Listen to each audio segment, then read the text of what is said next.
Il est une croyance répandue, celle que la personne narcissique charme, séduit et consume tout ce qui l'entoure de manière aveugle et indiscriminée. Ceci est une illusion.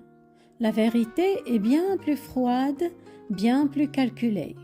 Elle réside dans un mécanisme de tri quasi infaillible, une alchimie obscure qui opère en silence, un mécanisme que j'appelle le tri narcissique.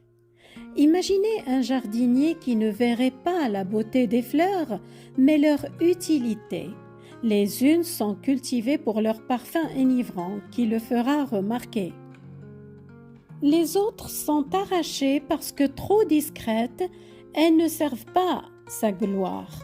Son monde relationnel est un parterre qu'il organise, classant chacun selon une logique implacable. Que peux-tu devenir pour moi? Une orchidée rare pour rehausser son prestige ou simplement une herbe folle invisible à ses yeux et qu'il piétinera sans même un remords. Aujourd'hui, nous allons pénétrer dans le jardin secret du manipulateur narcissique. Nous allons décrypter les règles de son tri, comprendre ce qui, dans votre essence, décide si vous serez à ses yeux idolâtré ou ignoré. Je suis Fatem Zahra Alami, éclaireuse de paysages intérieurs. J'accompagne celles et ceux qui ont été classés, triés ou ignorés dans le grand théâtre narcissique. J'allume une lumière douce sur la beauté sauvage de leur propre jardin, trop longtemps laissé dans l'ombre. Alors, posons-nous cette question fondamentale. Si ce jardinier froid est si sélectif, sur quoi repose son choix? Quel est ce critère invisible, ce filtre qui lui fait désirer une fleur et en mépriser une autre? Ce critère invisible, c'est la valeur perçue par le narcissique. Je dis bien perçue, car elle n'a rien à voir avec votre valeur réelle, votre beauté authentique ou votre richesse intérieure. Non, il s'agit d'une valeur utilitaire, fugace, entièrement définie par les besoins changeants du narcissique. Votre lumière ne l'intéresse que si elle peut l'éclairer lui. Votre force ne le captive que si elle peut le porter lui. Votre douceur n'a de prix que si elle peut apaiser ses angoisses à lui. C'est la première et plus grande violence de ce tri. Vous n'êtes pas évalué pour ce que vous êtes, mais pour la fonction que vous êtes susceptible d'incarner dans son drame personnel. Vous êtes un personnage dans sa pièce et il vous distribue un rôle. Le miroir qui le reflète, le pourvoyeur qui le nourrit, le public qui l'applaudit ou le souffre-douleur qui absorbe sa haine de lui-même avec un cynisme qui frise le génie. Mais cette valeur perçue n'est pas fixe, elle est volatile, et c'est là que les choses deviennent particulièrement troublantes.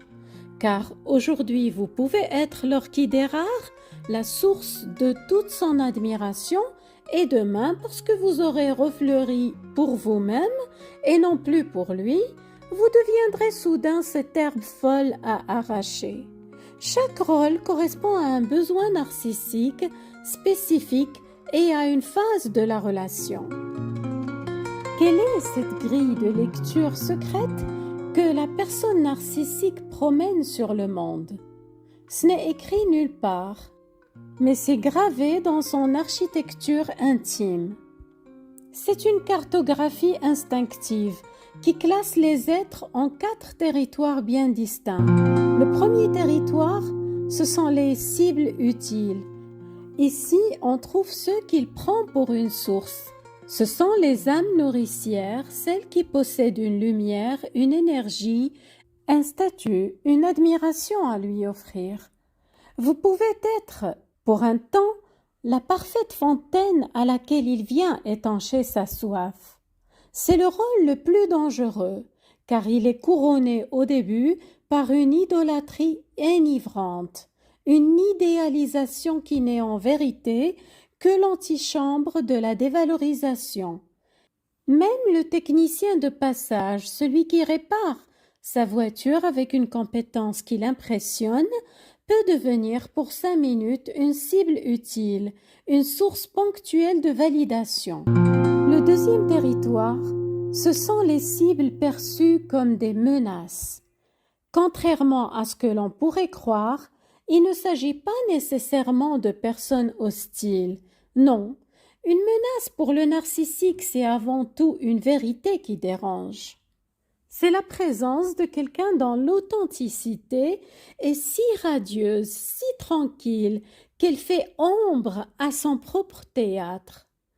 C'est peut-être la collègue si compétente et humble que sa simple existence rend ses propres manœuvres transparentes.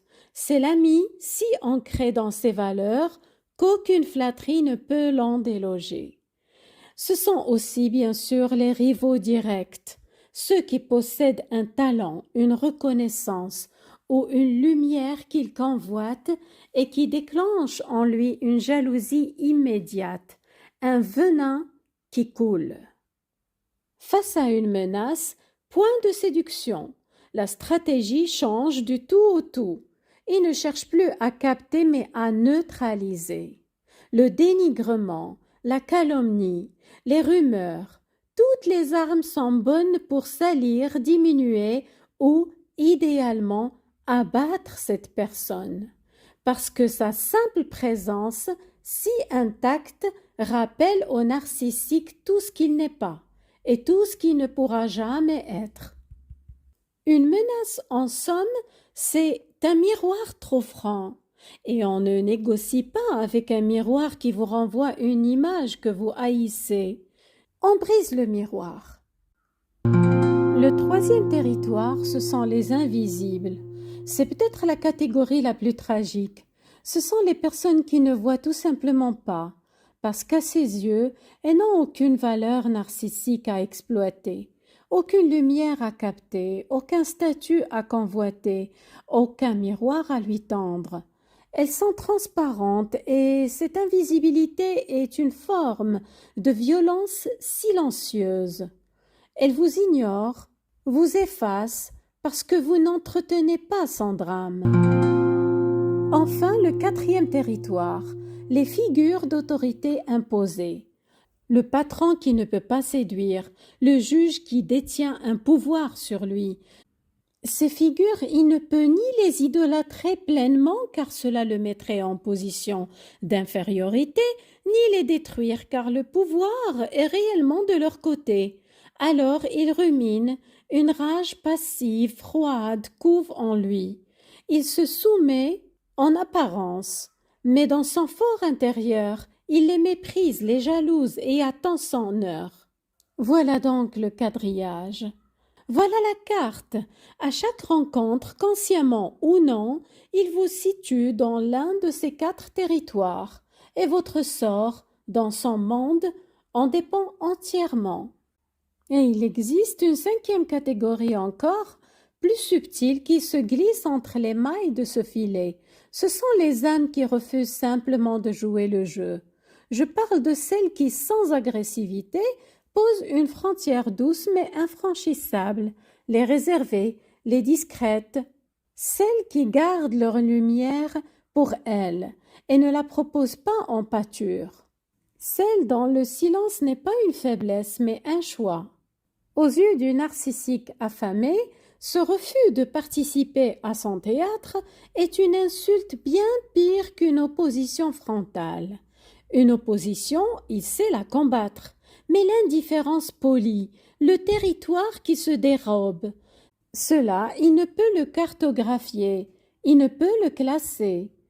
Alors, face à cette résistance silencieuse, 2 issues sont possibles. Soit il vous catapulte au rang de menace, car votre tranquillité même remet en cause son besoin frénétique d'être au centre de tout, soit dédaigneusement il vous rétrograde au statut d'invisible, un paysage sans intérêt qu'on traverse sans s'y arrêter, parce qu'il n'a ni le temps ni l'énergie à consacrer à une terre qui ne veut pas lui appartenir. Ainsi, même le simple fait de ne pas participer devient dans son royaume un acte de rébellion qui vous situe immédiatement sur sa carte, parce que nul n'échappe à son tri. Cette grille est donc bien plus qu'un simple classement. C'est la preuve que son monde relationnel tout entier est un champ de bataille. Alors, que devons-nous retenir de cette cartographie de l'âme? Quel est le principe suprême qui orchestre ce ballet des apparences et des rejets? Le voici.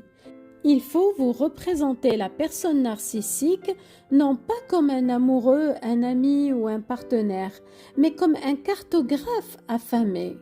Un cartographe qui ne dessine pas des continents mais des cœurs, un géomètre de l'humain dont la seule boussole est son propre vide, et toute sa vie, sa quête frénétique consiste à combler ce vide par les reflets qu'il capte dans les yeux des autres. Son tri, son jardinage impitoyable, son classement, tout cela n'est que la collecte désespérée de miroirs. Il idolâtre celui qui lui renvoie l'image la plus glorieuse de lui-même. Il ignore celui dont la surface est trop terne pour refléter sa grandeur illusoire. Il méprise celui qui ose lui montrer une image différente, une vérité qui le fissure. Le concept clé est là, dans cette fin qui le guide. Il ne vous aime pas, il vous utilise.